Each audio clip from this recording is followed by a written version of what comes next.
Thank you for subscribing to our channel. Today is Tuesday, November 24, 2020. Fox report: Philadelphia police seeking suspects from looting spree in wake of Walter Wallace Jr. killing. Philadelphia police are seeking suspects wanted in connection to the looting of a city store after Walter Wallace Jr.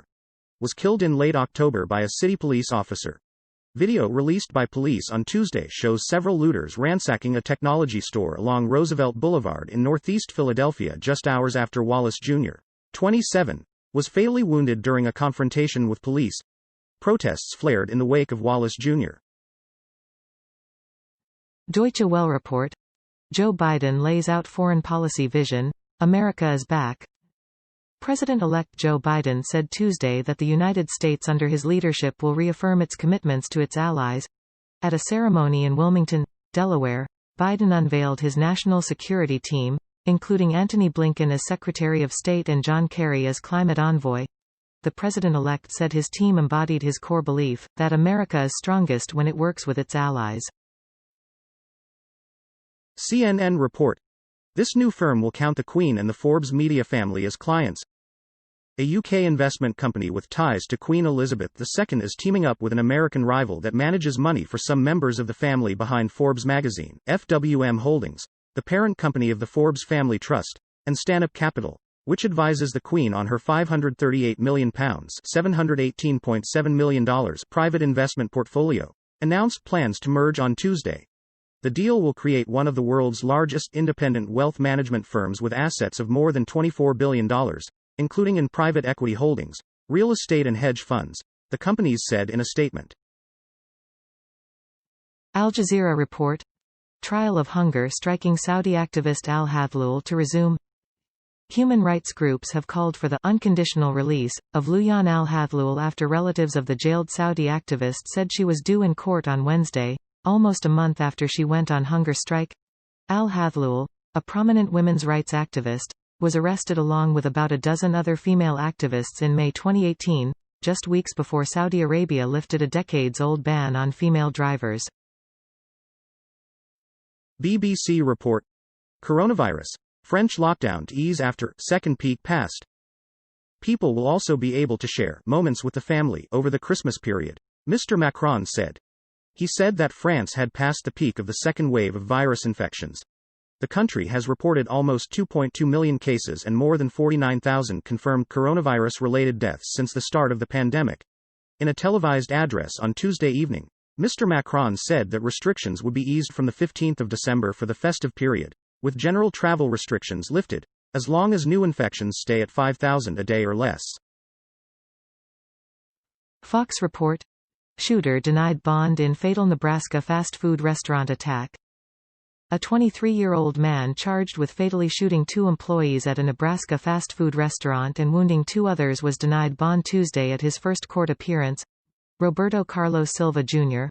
faces 2 counts of first-degree murder, 2 counts of attempted first-degree murder and other charges in Saturday's attack at a Sonic Drive-In restaurant in the Omaha suburb of Bellevue. Sarpy County Public Defender Tom Strigens said he couldn't immediately comment on the case after his office was appointed to represent Silva. CNN report: devastating and unrelenting COVID-19 crisis will cost airlines $157 billion, says IATA. More huge losses are looming for the airline industry as carriers brace for the COVID-19 crisis to extend well into 2021. The International Air Transport Association forecast Tuesday that the sector will lose $157 billion this year and next due to the pandemic. That's much worse than previous estimates. This crisis is devastating and unrelenting, IATA Director General Alexander de Juniac said in a statement. Deutsche Welle report: Afghanistan secures billions in aid, but donors urge progress. Ministers from some 70 countries attending a donor conference for Afghanistan on Tuesday pledged $12 billion €10.1 billion in assistance to the war-torn country over the next 4 years. The amount is a drop of some $3 billion compared to the pledges made for a 4-year period at a similar conference in Brussels in 2016. In a speech on Tuesday, Afghan President Ashraf Ghani urged international allies to maintain their levels of aid to his country, saying that previous funds had helped to increase women's education, improve electricity supplies and decrease infant mortality. Fox report. American woman had diplomatic immunity at time of crash that killed British teen, court rules. The wife of a U.S. diplomat involved in a road accident that killed a British teen last year had diplomatic immunity at the time of the crash, a UK court ruled Tuesday, rejecting a legal challenge launched by the teen's family. Anne Sekulas, 43, was driving on the wrong side of the road when her car collided with 19-year-old Harry Dunn outside a military base in central England in August 2019. Sekulas left for the U. Deutsche Welle report. Burkina Faso braces for election results. With less than 5% of the votes counted after Burkina Faso's election, incumbent President Roch Kabore was leading the race on Tuesday, according to the country's electoral commission. Sunday's poll was widely seen as the country's most democratic and competitive to date, with 13 candidates vying for the presidency, including one woman, but voting was overshadowed by the threat of Islamist violence. CNN report. The Dow just hit 30,000. It was a long road to get there. Dow 30,000 is a milestone nearly 125 years in the making. The average began tracking the most powerful corporate stocks in 1896, and it has served as a broad measure of the market's health through 22 presidents, 24 recessions, a Great Depression and 2 global pandemics. Along the way, it also weathered at least 2 stock market crashes and innumerable rallies, corrections, bull and bear markets. The blue chip index took just over 120 years to crack the 20,000 mark for the first time in early 2017, just after President Donald Trump took office. CNN report. Qatar identifies mother of newborn girl abandoned at international airport. Qatar says it has identified the parents of a newborn baby found abandoned at Doha International Airport last month, in an incident that sparked widespread anger after more than a dozen women said they were invasively searched during the initial investigation. In a statement Monday, a Qatari prosecutor said that an unspecified number of airport security staff responsible for carrying out examinations of female passengers have been charged and could face prison sentences of up to 3 years. Al Jazeera report. Leader Thierry Baudet quits far-right party over Nazi controversy. Dutch far-right politician Thierry Baudet has resigned as leader of his anti-immigration party after members of its youth wing reportedly shared messages praising the Nazis.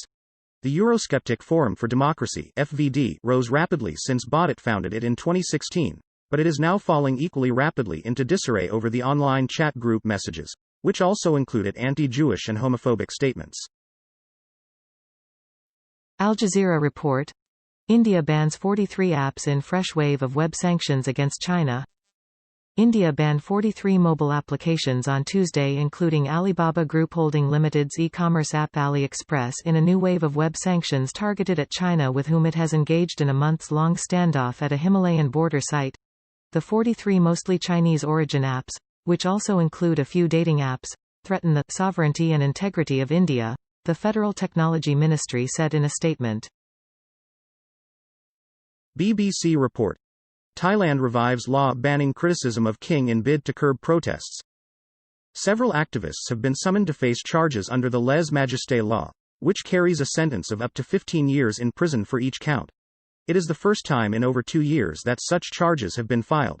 Thailand has been rocked by student-led protests for months, with demonstrators demanding changes to the monarchy. Protesters are also calling for constitutional reforms and the removal of the country's prime minister. Fox report. Pope Francis defends George Floyd protests, blasts demonstrations against coronavirus lockdowns in book.